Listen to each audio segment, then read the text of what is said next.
إلهي لست للفردوس أهلا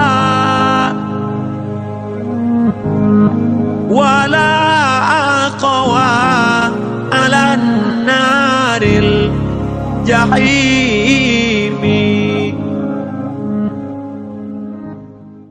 Sakit ya, ayah saya sakit. Oke, saya datang. Doakanlah, ya Allah, kalau memang umurnya panjang, maka sehatkanlah dia. Kalau memang hidupnya nanti baik di masa depan, panjangkanlah umurnya ya Allah. Tapi kalau sudah memang tak ada harapan lagi, kenapa Ustadz tak bunyikan? Nanti kalau dibunyikan sakit hati dia. Kalau memang sudah tak ada harapan lagi, maka cepatkanlah matinya ya Allah. 2 hari sesudah itu datang telepon, Assalamualaikum Ustaz Somad. Waalaikumsalam. Gimana? Alhamdulillah sehat bapak kami. Berapa banyak orang yang diponis mati, tak mati-mati. Saya diundang ketua masjid, ceramah di masjid dia. Selesai acara ceramah kami pun makan. Pas cerita makan, apa kata Pak Ketua Masjid? Ustaz Somad, akulah diponis dokter di rumah sakit Malaka Hospital. Apa sakitnya Pak? Jantung koroner. Terus katanya urat kaki dipotong, dinaikkan ke atas, namanya bypass. Jalan tol tuh Pak. Kalau Bapak tak mau gimana? Kalau tidak mau maka umur saya katanya hanya tinggal 3 tahun lagi. Nanti setelah 3 bulan. Oh 3 tahun masih lama, 3 bulan kata dia. Lalu Bapak potong. Takut saya Pak Ustaz, terbayang saya ayam potong dadanya dibelah. Jadi saya pulang ke rumah. Sudah berapa bulan? Udah 3 tahun, tak mati-mati. Berapa banyak yang diponis mati, tidak mati. Tapi ada pula orang yang sehat, pergi ke rumah sakit, cek, medical check up, dari ujung rambut sampai ujung kaki sehat, otak sehat, mata sehat, telinga sehat, leher sehat, jantung sehat, darah sehat, paru-paru sehat, buah pinggang sehat, semuanya sehat. Saking senangnya, abang sehat, tabrak mobil, mati.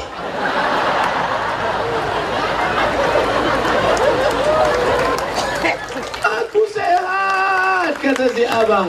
Rupanya ada orang sedang mabuk berlari kencang, mati. Begitu mati akhirnya harta warisan pun dibagi. Istri dapat berapa? Walakum nisfu ma taraka azwajukum. Hai para suami, hai para laki-laki, kalian mendapat setengah harta istrimu. Kalau ibu meninggal tidak ada anak, bapak dapat setengah. Kebetulan ibu tuh duitnya banyak, 1 miliar duit dia. Bapak dapat berapa? Janganlah malu-malu jawab. 500 juta. Kalau sudah 500 juta di tangan, sebelah kanan aja yang menangis, sebelah kiri mana yang mau dipinang bulan depan. Tapi jangan gara-gara ini berkelahi pula balik ke rumah. Nanti malam pas bapak tuh minta minuman, Dek, mana minuman abang? Buat aja sendiri. Ini rupanya kau intai-intai tabunganku selama ini ya. Sekarang baru aku tahu rupanya jatah kau 50% karena tak ada anak.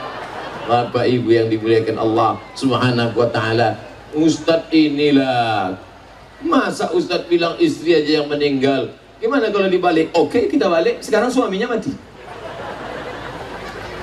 Bapak ibu yang dimuliakan Allah Subhanahu wa ta'ala, bagaimana kalau terjadi sebaliknya Pak Ustadz? Kalau bapak meninggal, maka ibu mendapat 1/4 kalau tidak ada anak. 1/4-nya berapa? Kebetulan hartanya 2 miliar, 1/4 tetap 500 juta.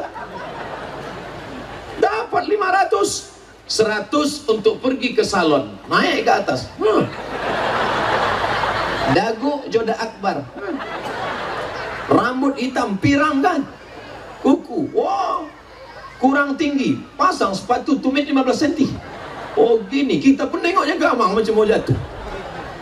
Setelah itu 100 lagi, belikan motor yang tegap. Akhirnya pipi naik, duit ada, motor ada, nikah sama berondong, berondong manis, pegang kuat jalan sore. Saking kuatnya, bertanya suami yang baru, di mana makam suamimu yang lama? Tak bisa lagi menjawab pakai mulut, sana. Na'udzubillah. Yang dibawa mati tak lain tak bukan adalah amal. Langkah langkah tapak kaki ke masjid, itu yang akan menolong di hadapan Allah. Telinga yang mendengarkan pengajian, itu yang akan dibawa menolong di hadapan Allah. Mata yang membaca Al-Quran, itu yang ditolong mendapatkan pertolongan Allah Subhanahu wa ta'ala. Lain daripada itu, ambil tepung, letakkan tapak tangan, hembus dengan nafas yang kuat, habaan mansura, seperti debu yang dihembus angin. Anak-anakku, anak-anak muda, dulu saat kalian lahir, kami ayah-ayah kalian yang membisikkan kalimat tauhid ke telinga kalian. Asyhadu an la ilaha illallah. Itu yang kita bisikkan ke anak kita dulu pas baru lahir. Apa yang kami harapkan sebagai orang tua? Nah, nanti kalau sampai masaku tiba, semua ada saatnya. Saat aku mati meregang nyawa, aku ingin engkaulah yang membisikkan ke telingaku sebelah kanan. Talqin, apa yang kau katakan? La ilaha illallah. Talqin, laqinu mautakum. Itu perintah Nabi. Laqinu mautakum. Talqinkan orang yang sakaratul maut di antara kalian, bisikkan ke telinga sebelah kanan, la ilaha illallah. Jangan kalau masyarakat Tanjung Jabung Timur dapat berita Ustadz Somad sakit di Pekanbaru, jangan kalian jenguk saya di rumah sakit lalu tidak satu pun membisikkan. Pas ada satu yang mau bisik, kemarin Ustadz Somad ceramahkan katanya dibisikkan, kita bisikkan, tak usah lah, dia udah tahu itu bacaannya. Jangan, walaupun dia ustadz, walaupun dia ulama, maka kita tetap bisikkan. Mana telinganya sebelah kanan nih? La ilaha illallah. Sekali bisik saja, diam. Jangan ulang-ulang lagi. Kalau sudah nampak lidahnya bergerak, suara tak ada lagi, lidah memendek ke dalam, kelu, lidah memendek, nampak ujung lidah bergerak, cukup. Tapi kalau habis itu dia lagi, berapa harga karet sekilo gitu. Sawit gimana, naik apa tidak? Maka kita ya, usah lagi merepet ya, usah lagi meracau, usah lagi mengigau. Kau ingat saja Allah, la ilaha illallah. Bagi yang selalu berzikir la ilaha illallah, la ilaha illallah, la ilaha illallah, mudah dia sakaratul maut. Itulah yang selalu kita doakan selesai salat. Allahumma hawwin alaina fi sakaratil maut. Ringankan kami waktu sakaratul maut. Maka bisikkan ke telinganya, la ilaha illallah. Orang yang berzikir mudah sakaratul maut. Sekali bisik mengangguk. Tapi orang yang tak pernah berzikir, la ilaha illallah, la ilaha illallah, tak mau.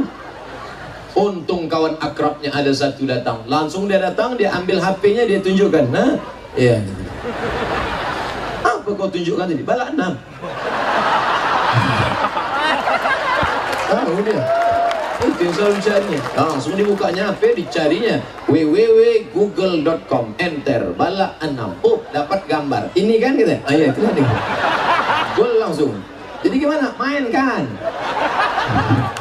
Apa yang dimuliakan Allah Subhanahu wa ta'ala. Itulah makanya kalau ada undangan pengajian datang, insya Allah yang hadir-hadir ini semua sakaratul mautnya mudah insya Allah. Tapi kalau bisa janganlah pula sekarang, nanti-nantilah agak lau sedikit. Saya kalau ada jamaah, Ustadz kami mau pergi haji Pak Ustadz, Ustadz kami mau pergi umrah Pak Ustadz, Ustadz ada request Pak Ustadz. Ada. Apa pesannya Pak Ustadz? Doakan saya satu, kepada seluruh jamaah PT Umrah, Trapel Haji dan Umrah, ini khairul umam ad-dauli internasional. Kalau kalian pergi haji dan umrah sampai kalian di tanah suci, saya minta request doa satu saja, tak banyak-banyak. Apa doa yang Ustaz minta? Matikan Abdul Somad dalam husnul khatimah. Itu aja. Bapak Ibu nanti pulang ke rumah tengah malam tahajud berdoa, maka doakan saya. Apa yang Ustaz minta? Satu saja, matikan Ustaz kami Abdul Somad dalam husnul khatimah. Tapi jangan sekarang, habislah jadwal ini dulu. Kan kasihan panitia sudah menyiapkan tenda. Sebetulnya saya ini udah lama mau mati, tapi tak mati-mati. Kenapa tak mati? Setiap panitia mendoakan panjangkan umur Ustaz. Panjang ini undangan udah kemana-mana. Kalau sempat dia tak datang nanti gawat. Akhirnya kata Allah Ta'ala, ini Somad jangan cabut dulu, tambah sedikit. Umur mana bisa ditambah? Umur tak bisa ditambah. Itu lauhil mahfuz punya Allah. Yamhullahu ma yasha. Kalau Allah mau dia hapus. Wa yuthbit. Kalau mau dia tetapkan. bisa ditambah, bisa dikurang sesuai kehendak Allah SWT. Andai pun tak bisa ditambah, tak bisa dikurang, maka yang kita minta itu adalah keberkahan umur. Yang masa lalu bergelimang dosa, yang masa lalu banyak silap salah, jangan terlalu memikirkan masa lalu sehingga tidak sempat berpikir untuk masa depan. Pikirkan masa depan. Siap berpikir tentang masa depan. Allahu Akbar. Pikirkan masa depan. Bagaimana saya ke depan? Siapa yang tak pernah silap salah dan dosa? Abdul Somad, umur sudah 40 tahun. Saya ini laki-laki penuh banyak silap dan dosa. Lapendos, lelaki penuh dosa.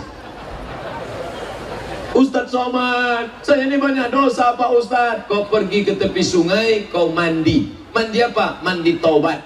Kalau kebetulan orang Melayu rumahnya di tepi sungai, rumah panggung, mandi taubat. Kalau mandi taubat mana duluan basah Pak Ustaz? Terserah. Kalau kau salto, kepala duluan. Saya Pak Ustaz tidak di tepi sungai, di rumah, siram pelan-pelan dari bawah, macam orang mandi wajib. Gimana mandinya Pak Ustaz? Macam mandi wajib lah. Gimana mandi wajib Pak Ustaz? Hah? Tak tahu mandi wajib? Anak ada 5. Apa ibu yang dimuliakan Allah Subhanahu wa taala, sesudah itu sembahyang taubatlah. Usolli sunnatat taubat rakaataini lillahi taala. Allahu akbar. Apa dibaca Pak Ustaz? Allah Akbar kabira. Habis itu Fatihah. Habis itu ayat. Apa ayatnya Pak Ustaz? Terserahlah. Kul aja bisa. Kul wallah, wal falaq, wa binnas. Kuliah jangan. Kadang mau putar-putar dia. Wala ana Muhammad tumalan wala antum tak dapatnya simpang lakum dinukum waliyadi. Habis itu banyak-banyak beristighfar. Astaghfirullah Rabbal baraya. Astaghfirullah minal khataya. Astaghfirullah minal khataya. Minal khataya. Minal khataya. Khataya segala silap dosa-dosaku di masa yang akan lalu. Apakah Allah mengampuni dosanya? Maka Allah mengeluarkan dia dari dosanya seperti bayi yang baru saja lahir dari rahim ibunya, tak membawa noda sekecil apapun kalau dosa itu terkait dengan Allah, tapi hutang tak lunas. Jangan astagfirullah, selesai itu. Kapan kau bayar? Oh, udah lunas sudah. Oh, tak bisa. Kalau hutangnya terkait dengan manusia, bayar. Manusia sebanyak ini 11.000 orang, gimana mau mencarinya di akhirat? Lebih baik kau cari di dunia. Apakah Bapak Ibu memaafkan silap salah saya selama ini? Oh, tak ada yang mau maafkan. Saya ulang sekali lagi, apakah Bapak Ibu memaafkan silap salah saya selama ini? Alhamdulillah, selesai salah saya sama Pak Bupati. Nah, begitu cara minta maaf. Jadi jangan kita datangi ke rumah satu-satu. Kalau kita datang ke rumah satu-satu, Pak minta maaf, ya dibawanya pancipang. Cara minta maaf, nih saya ajari. Macam orang mau pergi umroh, tiba-tiba mendaftarlah dia umroh sama Ustadz Ican. Lalu kemudian pas mau berangkat, undang semua orang ke rumah. Pertama kasih makan. Udah kasih makan, kasih minum. Habis itu kasih makan buah. Udah nampak dia kenyang. Nah, baru kita maju. Berikut ini kita dengarkan sepatah kata dari jamaah yang akan berangkat umrah. Bapak Ibu, aku berat meninggalkan keluarga ini. Tolonglah anak-anakku ini kalian anggap seperti anak kandung kalian. Tapi biniku jangan kalian anggap macam bini kalian. 2-3 hari lagi aku akan berangkat ke tanah suci Makkah Al-Mukarramah. Apakah tetangga semua memaafkan segala silap salahku? Maaf, kata mereka. Nah, cincailah. Selesai berangkat. Tapi yang terkait dengan materi bayar. Ayat Al-Quran paling panjang, satu surat. Paling panjang satu halaman. Al-Baqarah 282. Bukan ayat tentang surga, bukan ayat tentang neraka, bukan ayat tentang puasa, bukan ayat tentang salat, bukan ayat tentang haji. Ayat tentang bayar hutang piutang. Maka jangan sampai kita meninggalkan hutang piutang. Allahu Akbar. Bapak Ibu yang dimuliakan Allah Subhanahu wa taala, inilah akan menolong kita di hadapan Allah. Tanjung Jabung Timur, jamaah yang hadir luar biasa. Bukan hanya yang dari darat, dari air pun nampak naik, ikan-ikan muncul. Bapak Ibu, yang menyenangkan hati kita adalah ketika berjumpa dengan orang-orang beriman. Mamin muslimaini, ada 2 orang muslim yaltaqiyani berjumpa, wa yatasafahani berjabat tangan, illa ghufira lahuma, Allah akan mengampunkan dosa mereka. Malam yatafarraqa, sebelum berpisah. Itu bukan sesama muslim. Bagaimana dengan kawan saya yang tidak seagama, tidak seakidah? Apakah boleh kami sambung silaturahim? Datanglah Asma ibunya non muslim, Ummi Qadimat, emakku datang. Wah ya raghibatun, dia non muslim, dia datang mau jumpa. Apakah boleh aku sambung silaturahim? Apa kata Nabi? Siliha, silakan sambung silaturahim. Apa utiha? Bolehkah aku beri dia hadiah? Boleh aku beri dia makanan? Boleh aku beri dia kain? I'tiha, berikan dia hadiah, berikan dia kain. Perbedaan keyakinan tidak memutuskan hubungan silaturahim. Ukhuwah Islamiyah tak ada, tapi ukhuwah insaniyah tetap ada. Ini mesti kita jaga, ini mesti kita pelihara. Jangan sampai kita dipecah belah oleh unsur-unsur yang ingin menghancurkan persatuan kita, insyaallah. Allahu Akbar. Ustadz Somad dulu di Mesir tinggalnya di mana? Tanya Bang Ican. Saya tinggal di Ali bin Kabir Street, rumah di bawah, di atas itu tuan rumah. Kami lantai bawah, di atas tuan rumah. Nama tuan rumahnya Baba Yosef Hana. Baba Yosef Hana. Kalau orang Islam Yusuf, kalau Yosef Kristen Ortodok. Tuan rumah kami. Suatu hari, berapa lama Ustadz nyewa di situ? Mulai awal-awal kuliah, pertengahan kuliah, sampai pulang tahun 2002 pulang. Tuan rumah kami Baba Yosef. Ya benih, oh anak-anakku. Dia manggil kami anak-anak. Oh anak-anakku, sewa rumah mau aku naikkan. Kenapa Baba? Ana musab bisaratan, aku kena cancer. Bahasa Inggrisnya cancer, bahasa Arabnya saratan, bahasa kitanya kanker. Aku nak kanker, harga rumah mau aku naikkan. Apa kata kami? Kalau Baba kena kanker, kami lebih parah lagi, moneter. Kalau Baba Yosef mau naikkan sewa rumah, maka kami pindah dari rumah ini.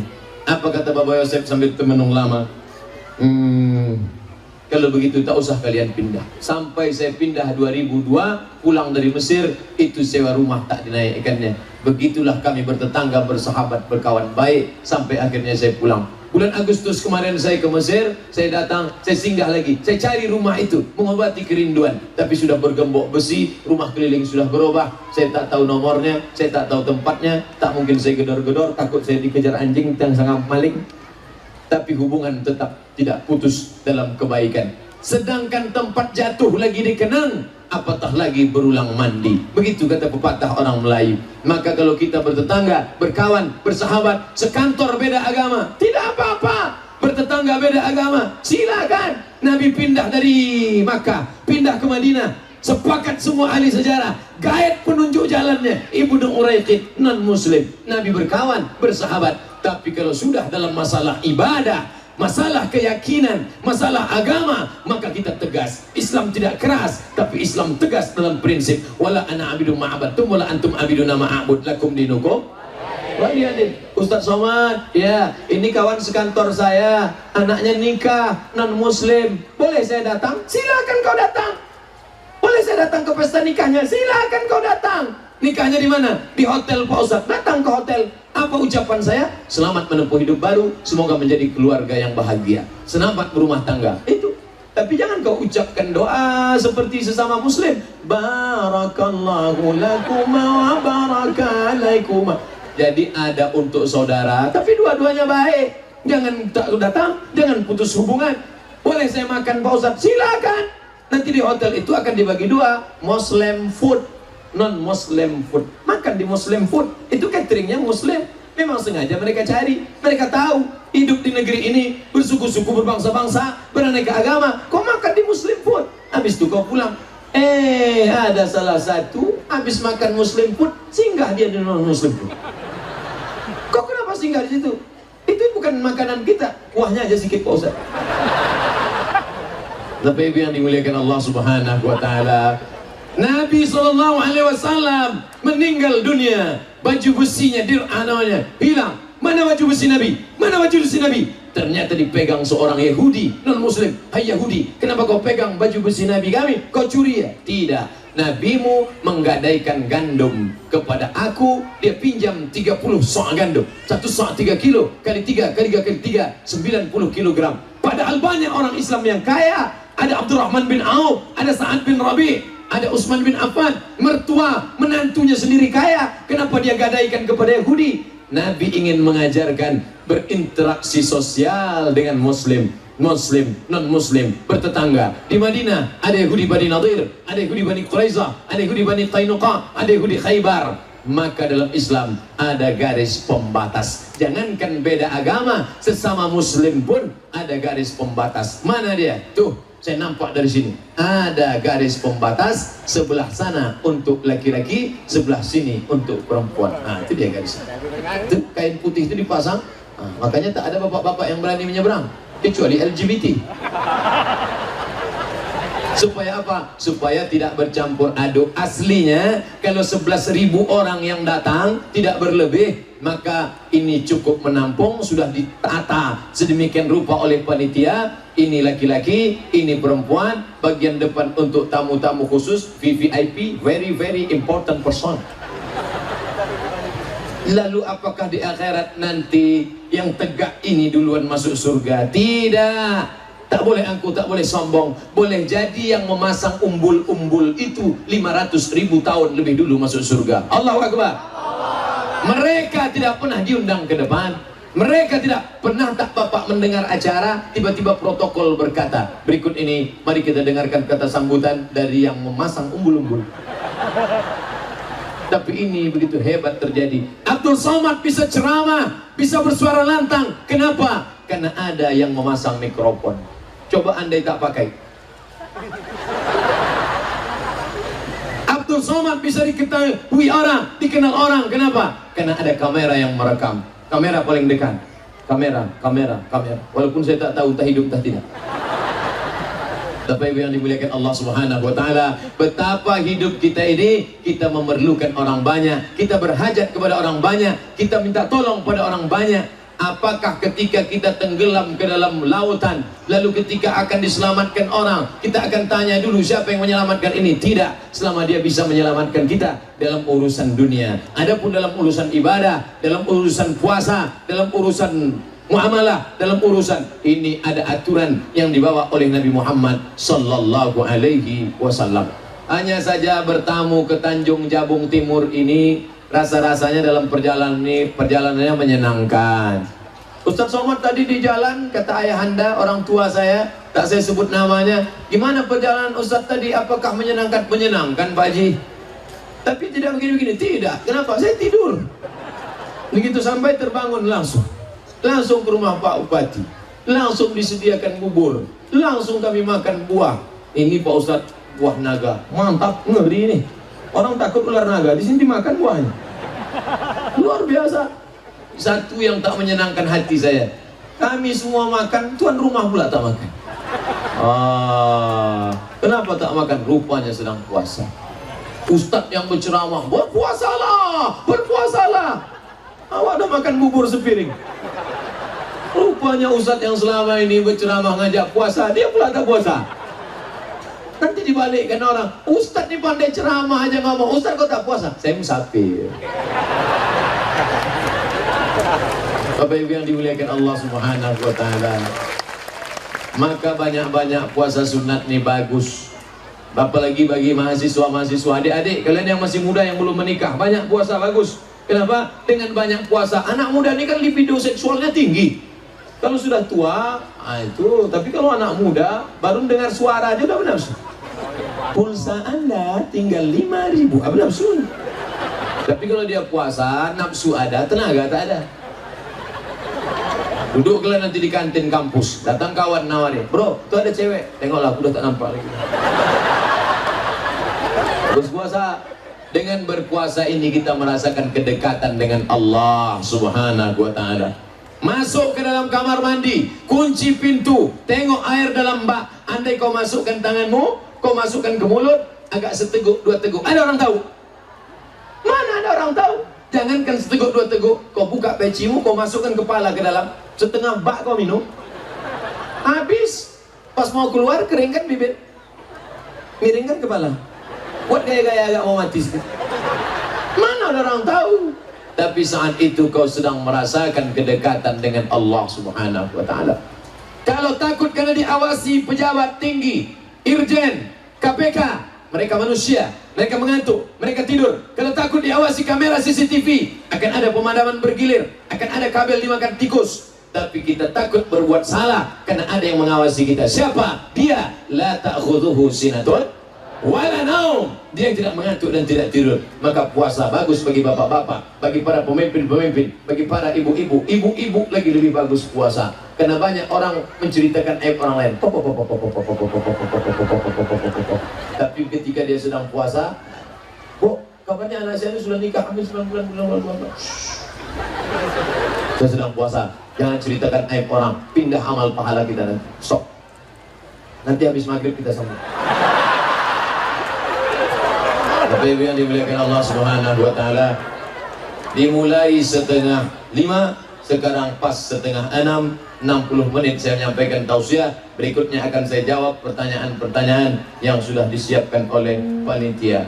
Mudah-mudahan yang bisa-bisa saya jawab insyaallah. Tapi menengok tebalnya 60 menit lagi. Pak Ustadz, saya membungakan uang sama suami saya sendiri.